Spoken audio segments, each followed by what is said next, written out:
No land, no boat, just endless water in every direction. And the clock is already ticking. You're alone in the open ocean, and nothing out here is coming to help you. The sea doesn't hunt you, it simply outlasts you, and it's very, very patient. You have hours before your body starts turning against you, maybe a day before it gets brutal. By the end of this, you'll know exactly what it takes to survive this. And the one mistake that ends it for almost everyone, the first threat isn't the sharks, isn't the thirst, it's panic, and it kills faster than any of them. Slow your breathing, spread your arms, float on your back. That alone buys you hours you didn't have a second ago. But the deadliest danger out here doesn't announce itself, and it's already closing in on you. The salt stings your eyes as a wave lifts you, then drops you into a trough that swallows the horizon. You turn, searching for anything, a hull, a light, a shoreline, and find nothing but gray. Your clothes are heavy, dragging on your legs like hands trying to pull you under. Your instinct screams to strip them off, to swim harder, to burn everything you have to reach somewhere. That instinct is the mistake, the one Scout needs you to fight, right now, before it wins. Because every stroke you take with no destination is a stroke you can't take when it matters. So you float, and you breathe, and you start doing what actually keeps people alive out here. The first hour is about heat. Even in warm water, the sea pulls warmth from your body roughly 25 times faster than air. You feel it in your fingertips first, then your calves, then a slow, deep ache settling into your core. To slow it, you pull your knees toward your chest and cross your arms, a tuck the Coast Guards call the heat escape posture. You look small doing it. That's fine. Small stays alive. Sprawled out and thrashing does not. Now the sun climbs, and a new enemy replaces the cold. The same star that warms you starts to cook you. Glare bounces off the water into your eyes, burning your corneas in a way you can genuinely go blind from. You tilt your face down, shade your eyes with a wet sleeve, and remind yourself that squinting is survival. Then comes the thirst, and here's where most people lose the fight in their own heads. You are surrounded by water. Not a drop of it can help you. Drinking seawater accelerates dehydration and can kill you far faster than thirst alone.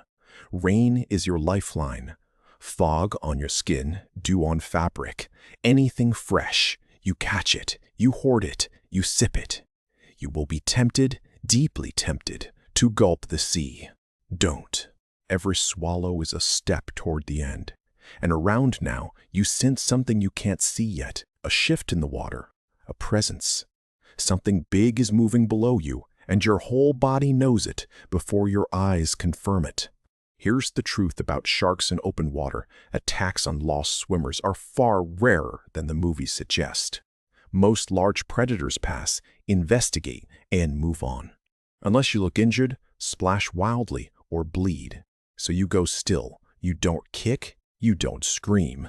You become boring, and boring is what saves you. A gray shape drifts under your feet, unhurried, then vanishes into the blue like it was never there. Your heart is pounding so hard you can feel it in your teeth. You breathe, you float, you survive that minute. What would you do here?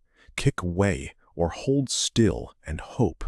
Tell me before you see how this ends, because the ocean isn't done with you. It's just changing weapons. Night is coming, and the temperature is about to drop faster than you're ready for. The sky bruises purple, then black, and the horizon disappears entirely from your sight. You lose your sense of up and down in the dark. Every wave feels like it's tilting the world. This is when hallucinations start. Shapes on the water, voices in the wind, a boat that isn't there. Don't chase them, don't swim toward them. Your mind is trying to help, and it will drown you doing it. You anchor yourself to one real thing. The taste of salt, the count of your breaths, the stars if they come. Dehydration and exposure are quietly working on you now, and this is where the fatal mistakes stack up. Mistake 1, swimming for a horizon you can't see. You burn fuel you cannot replace and drift from your last known position. Mistake 2, shedding clothes. Fabric, tracks a thin layer of warm water against your skin and shields you from the sun. Mistake 3. Giving up the float. The moment you stop conserving energy, the ocean starts winning fast. Mistake 4. Drinking seawater. It feels like relief for 30 seconds and costs you a day of life. Do the opposite of all 4, and you've already outlived most people who end up where you are. Somewhere out there, a rescue window is opening, and here's a fact that surprises almost everyone. Search and rescue teams don't look for a person. They look for a pattern, a shape, a shine, a color the ocean doesn't make. Bright fabric, a watch face catching sun, a slow, wide wave of the arms, not a frantic one. Anything geometric, a straight line, a circle, screams human to a spotter at 2,000 feet. So you save one bright thing for the sound of engines, and you don't waste it on false alarms. Dawn hits, gray then gold, and your body is a wreck. But your head is clearer than it's been in hours. You've been out here long enough that your survival isn't about strength anymore. It's about decisions. And this is the verdict. The thing almost no survival story tells you honestly. The people who live through being lost at sea are almost never the strongest swimmers or the toughest bodies. They're the ones who stayed still, stayed calm, stayed visible, and refused to make the sea's job easy.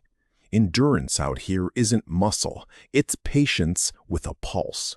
3 things keep you alive. You float instead of fight, you protect your core temperature, and you never, ever drink the sea.